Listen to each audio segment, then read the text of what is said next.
Pogovori.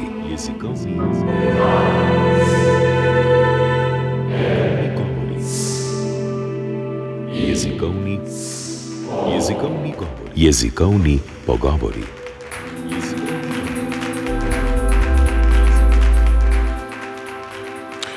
Čeprav jezik v največji meri govorimo, raziskovanje jezika še vedno temelji na pisnih besedilih. Za razumevanje celotne jezikovne stvarnosti je ključno raziskovanje govora z intonacijo, ritmom, premori.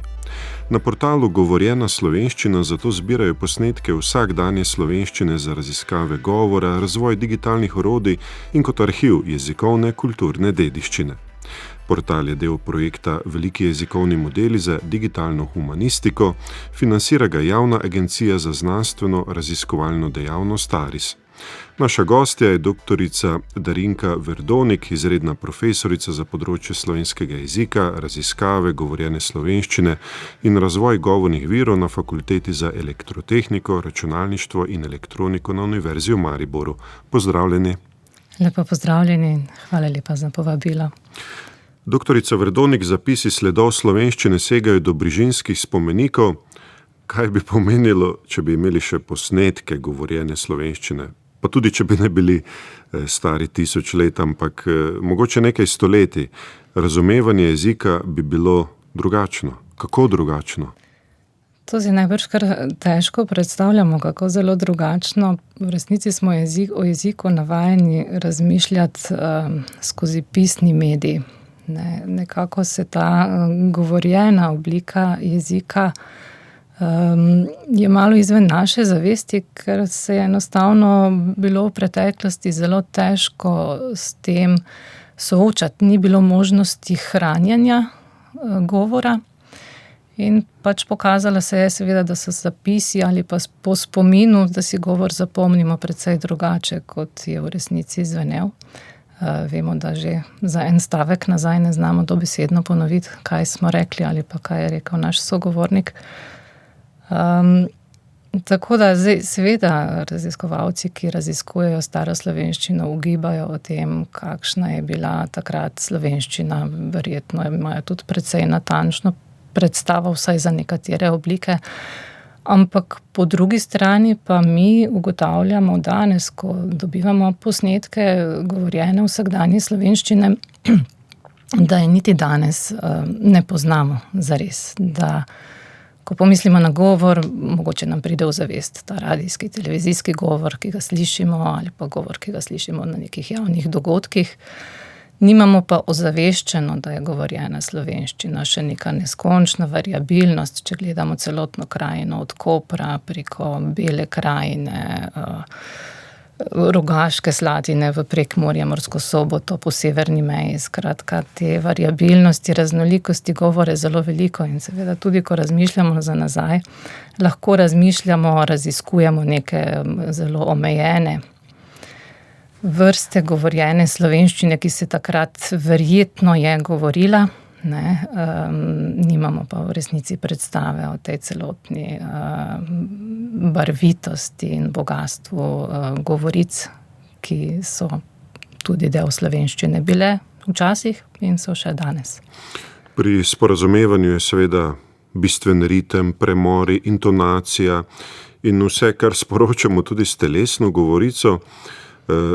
Kako bistveno pa je vse to za nek razvoj jezika? Ker tega pač preprosto ne vemo, smo spregledali nekaj bistvenega ali pa to za razvoj nekega jezika niti ni tako pomembno. In postaja pomembno zdaj, ko imamo neka digitalna orodja, ki bodo tudi namenjena temu, da bodo prepoznavala govor. Zdaj ne vem, če je pomembno za razvoj jezika, je pa verjetno zelo pomembno za nas kot ljudi. Nekako se zdi tako precej samoumevno, da želimo raziskati vesolje, želimo videti temno stran lune. Zdi se nam, da s tem nekaj pridobimo. Ni veliko vprašanj, zakaj to počnemo. Ko pa gre za govor, se pravi za nekaj zelo notranje, človeškega, pa se kar takoj postavi vprašanje, zdaj, kaj nam pa to pravzaprav koristi, saj to znamo, tega se nam učiti ni treba, ne. Učiti se moramo tisto zborno različico, tisto moramo razvijati, s tistim se moramo ukvarjati. Vsakdanji govor pa znamo, ne. Tega se učimo doma, v domačem okolju. In zdaj vprašanje je seveda, kaj nam pomeni, da to spoznamo. Zdaj, mogoče nekaj odgovorov se da ugotoviti, kaj bi to pomenilo, če bi to boljše poznali. Eden od teh je zagotovo, s katero slovenščino se pa mi dejansko identificiramo. Z zborno slovenščino veliko govorcev verjetno ne, ker je ta zunanja. Identificiramo se s svojo materno, domačo slovenščino. Ampak kakor hitro je to nekdo iz drugih krajev, iz bolj oddaljenih krajev Slovenije, nam je to že tuja govorica. V bistvu je ne poznamo. In zdaj vprašanje je, kaj bi nam spremenilo, če bi poznali slovenščino v vseh njenih različicah, variabilnosti vsakdanjega govora. Mogoče, ne, to je zdaj moje ugibanje, ampak mogoče bi nam dalo to neko boljšo medsebojno povezanost, identifikacijo. Tako da to mogoče je neka stvar, o kateri ne razmišljamo, jih je tudi težko v resnici napovedati, ne, tako kot vsa znanstvena odkritja. Pač težko je reči, kaj nam bo neko novo znanje prineslo na dolgi rok. To je zelo nehvaležno napovedovati. Je pa vedno veljalo, da pač novo znanje je vrednota, je nekaj, za kar si je vredno prizadevati. In zdaj tukaj pač seveda govorimo o tem, da tudi znanje o govoru prinaša neko vrednost, ki se jo mogoče ne znamo v celoti pojasniti, kaj nam bo prinesla, ampak predpostavljamo seveda, da bo koristna, tako kot vsako drugo znanje, ki smo ga skozi zgodovino človeštva pridobili. Zdaj poznamo pa, tako kot sem že rekla, mi pravzaprav svoj govor zelo slabo. Tudi nimamo kje pogledati, recimo.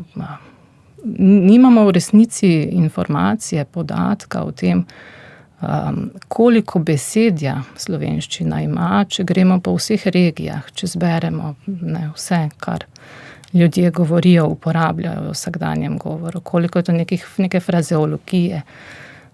Recimo taka lušna iz naših posnetkov iz severovzhodnega konca je, da luft bremzamo. Ne. To pa ne razumem, ne. Ne, to ne razumem, kaj počnem, ko luft bremzajo. Rekel bi, da počnem nekaj nekoristnega, ali kako. Ja, tako. Aha, zdaj, dobro, ta je iz ampak prvič sem slišal. Ampak takih drobcev je zelo veliko, ne. Tudi nekih slovničnih besed.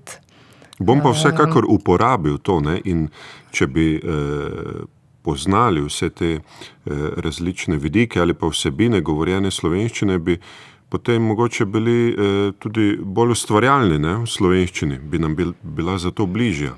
Vsekakor bom uporabil, da bom nekomu rekel, prosim, ti pa samo bremzaš luft. Ja, kot rečeno, to je en drobec, ne, tega v resnici mi nikjer nimamo tega znanja, da bi lahko to pogledali, ne.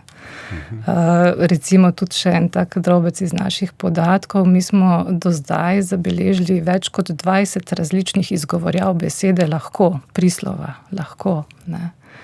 Pa zagotovo nismo zabeležili še vseh.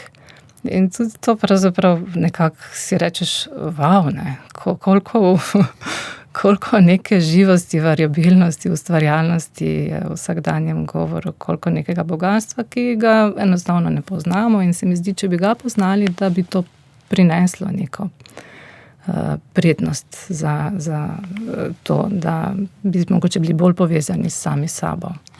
Pa prisluhnimo temu, kaj izbirate na portalu Govorjena slovenščina. Ja, kupaš seme, lahko kupaš sunčenco, jo daš, zdaj, če je previsoka, jo daš ob kakšen rob, pa ti se lepo obrača proti sunci. Pol pride kakšen teden, ki si lahko malo bolj razporedim, pa rečem, tole bo pa jutri, pa lahko počaka. Hitreje grejo iz svetlega na temno nazaj na svetlo, ne? In pol je vse malo bolj čisto, ko se spreminjajo zadeve. Ne? Ma jaz se niti na to ne študiram, kaj mislim. Veš kaj, pa jaz se ne počutim starega toliko, ko zdaj se mi dva pogovarjamo. Tam smo se kupali, to bilo takšno, ko si bolj ostra, da bi bliže šel notri. Ne, če še ti to povem, toliko, ko sem stara, prej nikoli nisem hodila v šotor, zdaj sem pa v šotor, je bila, ne? Je mogo, kot če z tega vozla ustaviš, ne moš vzati vozla, kaj se mogo puno kamenja, nesel njivo, na kar ga zruzi, da bi zmeril pun, če ne vodi. V stanovanje je prišel in pa je bila mami tako, Aljaž, in on tako preteče nazaj, no tako, kaj je bilo, bil sem v kleti. To je bilo tudi ful zanimiv, ful se je bilo zanimiv zvigant, ja veš, v istem dnevu iz morja, ko smo bili tam čisto, ko smo bili v vodi, pa mes je več kot 3000 višine. Ne vem, malo druge kontinente, ne vem, Azija ali pa Amerika, kakšne take, ne, da gremo malo izven Evrope, da se vidi malo drugo kulturo in tako, ne. Ja, razumeš, ne, mislim, 25 let kasneje in tako naprej, ampak še zmeraj špileje, ne, čeprav že največ bob. To je drugače največji akvarij na Japonskem, ne na Japonskem, na svetu. Tada smo res veliko videli. Najboljši so bili pingvini. Doktorica Darinka Verdonik, lahko bi rekli, da zbirate vse živo. Če sklepam iz posnetkov, bi rekel, da bolj kot so posnetki konkretni, pristni, nenarejeni, bolj so primerni za portal Govorjena slovenščina. Kakšne posnetke zbirate? Ja, kar prav ste opisali. Naše osnovno sporočilo je, da pač tu res ne želimo, da kdo razmišlja o sebi, da ne govori pravilno. Ne. To se mi zdi nekaj, kar so nam skozi šolanje ponekod malo preveč ubili v glavo. Vsak od nas, ki govori slovenščino, govori pravilno in vsaka oblika, tudi če so tujke vmes, tudi če je to tujec, ki se šele uči slovenščine, zelo dragoceno, ne. Tako da pač, ja, edina želja je samo, da je res spontana ali pa neka tista ne pod občutkom, da je pa zdaj treba paziti, kako govorim, ampak da pač tako, kot govorimo vsak dan, je najbolj prav. To je ena stvar. Zdaj, druga stvar v zvezi s posnetki, na katero je pa pač res opozarjamo, je pa ta, da si te posnetki zbirajo zato ne samo za nas, ne samo za našo skupino, ampak se zbirajo zato, da ostanejo in da so dostopni vsem raziskovalcem, ki jih potrebujejo.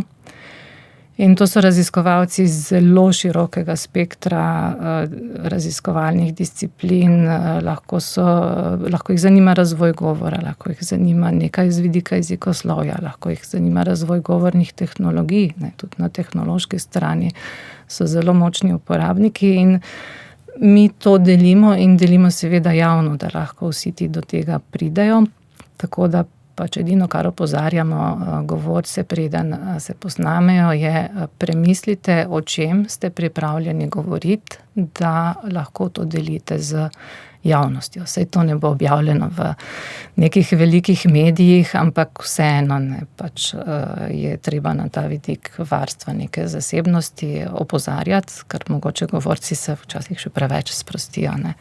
Mogoče malo več povejo, kot se zavedajo, da to potem gre tudi kam naprej. Saj ne, da bo to kdo zlorabljal, zagotovo ne, ampak vseeno pač je to nekaj, na kar opozorimo govorce. Tako da, o čem to ja, kako to pa manj kot o tem razmišljamo, kako govorimo, bolj pravilno govorimo. Ali zbirate tudi otroški govor, pa tudi govor oseb z govorno-jezikovnimi motnjami? Ja, absolutno vse.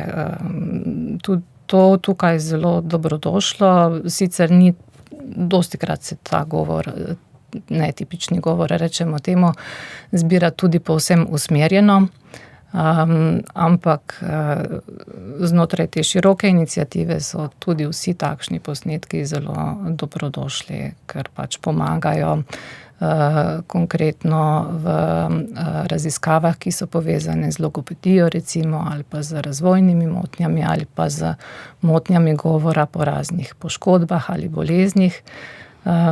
kjer enostavno mi ne moremo reči, da nekaj ni v redu, če ne vemo, kako pa je v redu, ne. Tako da oboje pride prav, tudi pač govor brez nekih dodatnih ovir je pomemben podatek tudi za take raziskave kot usmerjeno govor tistih, ki pa se soočajo z nekimi težavami pri govorjenju. Kako bi spodbudili nekoga, da bi prispeval posnetek za portal Govorjena slovenščina? Kako bi ga motivirali? Iz kakšnih razlogov? Mi se zdaj zelo poglobljeno ukvarjamo s tem, kaj pravzaprav ljudi motivira, da sodelujejo z raziskovalci, z znanostjo.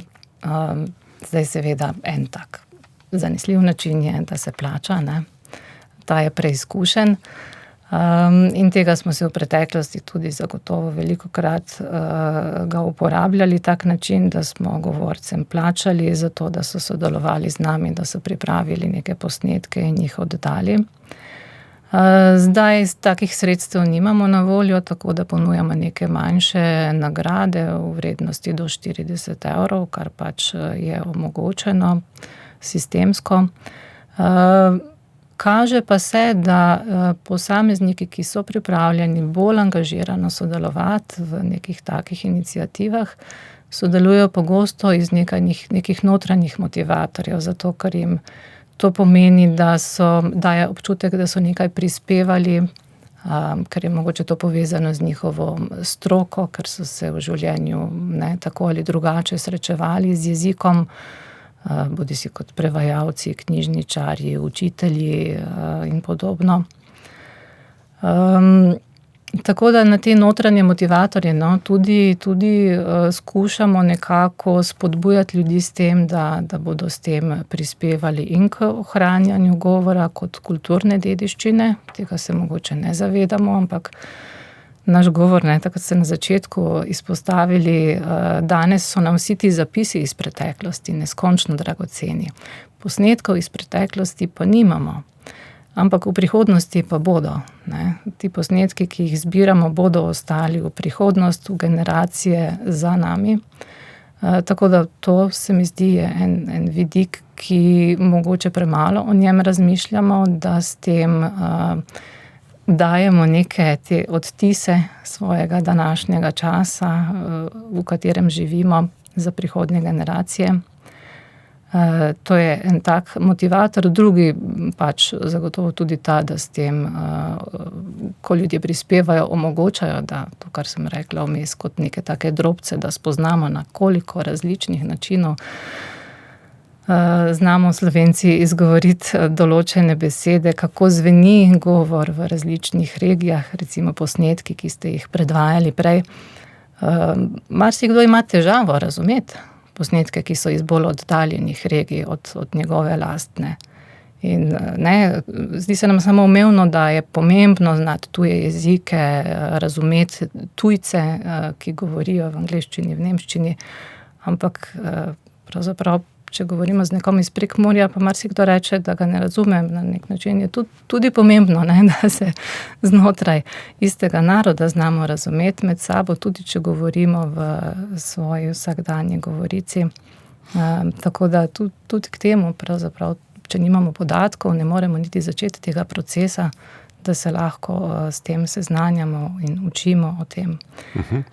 Nam lahko mogoče za zaključek oddaje poveste, kaj morajo poslušalci storiti, če se odločijo prispevati svoj govor v ta portal? Najprej jih seveda vabimo, da obiščejo portal. Mi smo pripravili tudi 3 take video posnetke, kratke, 3-minutne, v enem malo motiviramo k sodelovanju, v drugem razlagamo o uporabi. Do zdaj sem govorila v oddaji o uporabi v jezikoslovju za kot nek arhiv. Uporabniki, sem pa vmes omenila, so pa tudi zelo veliki meri tehnologije, se pravi, če želimo, da bomo lahko z umetno inteligenco komunicirali tudi v svojem vsakdanjem jeziku, narečju, je pač pogoj za to, da imamo posnetke iz posameznega narečja, iz neke pogovorne različice slovenščine.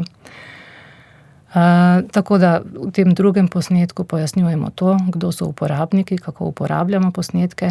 No, tretji posnetek je pa prav tak nazoren, kako pravzaprav pristopiti k snemanju in na neki način je veliko, ampak če zelo strnem, pa tudi ni tako zelo veliko. Potrebujemo en miren prostor, za snemanje zadošča pametni telefon, na katerega namestimo aplikacijo za snemanje, ki omogoča v enem takem razširjenem formatu, kvalitetnem formatu zajem zvoka.